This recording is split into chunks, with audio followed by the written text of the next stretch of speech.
हरिओम. अमृतानुभव. योगदास श्रीयुत जय गणेश जोशी यांचे प्रवचन. अध्याय 6. शब्दखंडन. ओवी क्रमांक 2.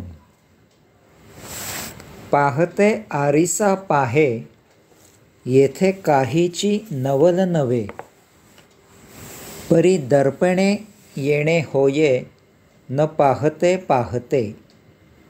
अर्थात डोळे असणाऱ्याला आरशात दिसते, यात काही नवल नाही. तथापि आंधळ्याला शब्दरूपी आरशात दिसते, हे विस्मयकारक आहे. माऊलींनी शब्दरूपी आरशाचा एक महाविलक्षण, अतिविस्मयकारक असा विशेष येथे सांगितला आहे. ज्याला डोळे आहेत, ज्याला दिसते, त्याला आरशात त्याचा चेहरा दिसतो, यात नवल ते काय आहे. तथापि जो आंधळा आहे, ज्याला दृष्टी नाही, अशाला या शब्दरूपी आरशात त्याचा स्वतःचा चेहरा दिसतो, हे फार फार आश्चर्यकारक आहे. शब्दांचा हा फार मोठा बाप महिमा आहे. जीव आपल्या स्वतःविषयी, स्वरूपाविषयी, स्वतःच्या अस्तित्वाविषयी अनभिज्ञ आहे. या दैव दुर्विलास असा आहे की जीवाला स्वतःविषयी जे काही माहीत आहे ते पूर्णतया चूक आहे. नुसते चूकच आहे असे नाही, तर ते महाघातक आहे. नुसते घातकच आहे असे नाही, तर ते त्याला जन्मोजन्मी गर्तेत रुतवून ठेवणारे आहे. कारण जीवाला त्याच्या स्वतःविषयी जी माहिती मिळते ती चक्षुर्वै सत्यम नसते. ती त्याला देहादी इंद्रियांकडून मिळते. ती स्वतःची स्वतःला मिळालेली माहिती नसते. जणू काही तो आंधळा आहे. अर्थातच देहादी इंद्रिये त्यांच्या उपभोगांसाठी उपयुक्त अशीच जीवाला माहिती करून देतात, जेणेकरून जीव सदा उपभोगात रममाण होईल. त्याच्या संचितात सतत चक्रवाढ व्याजाच्या हिशोबाने वाढ होत राहील आणि तो सतत जन्ममृत्यू अशा दुर्दैवी दुष्ट चक्रव्यूहात अडकून राहील. देहादी इंद्रिये जीवाला जाणीव करून देतात की त्याने त्यांच्यासाठी, त्यांच्या उपभोगांसाठी, त्यांना सौख्य वाटावे यासाठी जगायचे असते. कारण देहादी इंद्रियांच्याच सौख्यात जीवाचेही सौख्य आहे. याचा अर्थ नोकराने मालकाला पटवून द्यायचे आहे की नोकर मालकांसाठी नसून मालक नोकरांसाठी आहे. तसेच देहादी इंद्रिये भौतिक उपभोगांच्या खिचडीत सौख्य म्हणजेच आनंद असेही भासमान करतात. त्यासाठी दुःख सोसणे अनिवार्य आहे असेही गळी उतरवितात. देहादी इंद्रिये जीवाला सुखदुःखाच्या पलीकडे आनंद असे काही आहे, त्या पलीकडे कैवल्य असेही काही आहे याचा पत्ता लागू देत नाहीत.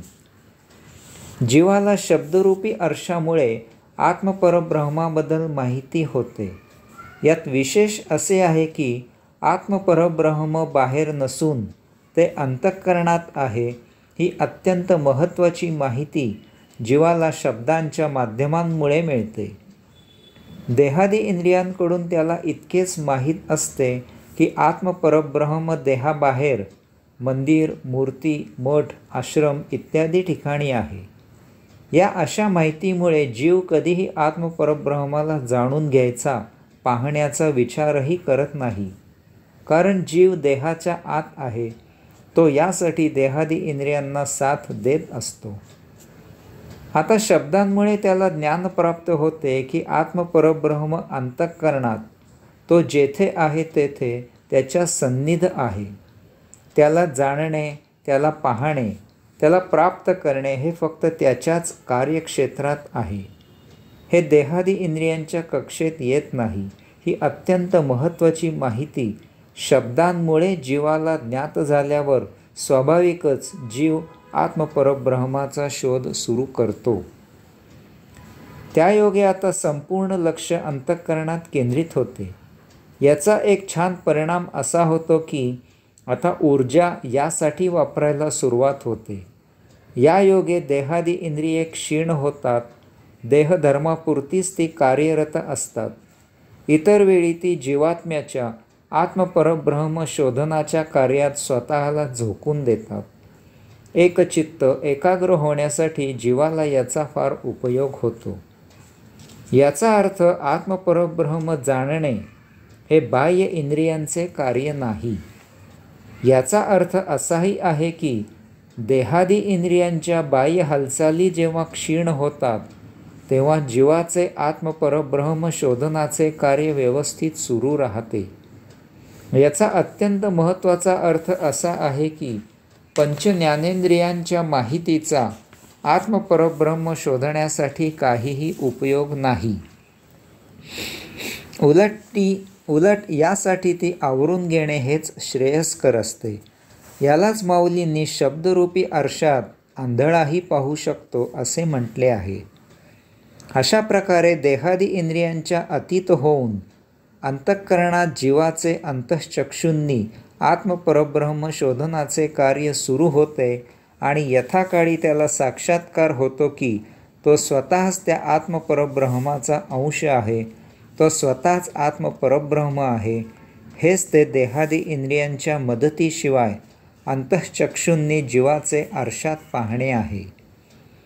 याला आत्मपरब्रह्म शोधताना त्या शब्दरूपी आरशात आत्मपरब्रह्माच्या जागी स्वतःचेच प्रतिबिंब दिसते, जणू काही तो आरशात स्वतःचेच प्रतिबिंब पाहत आहे.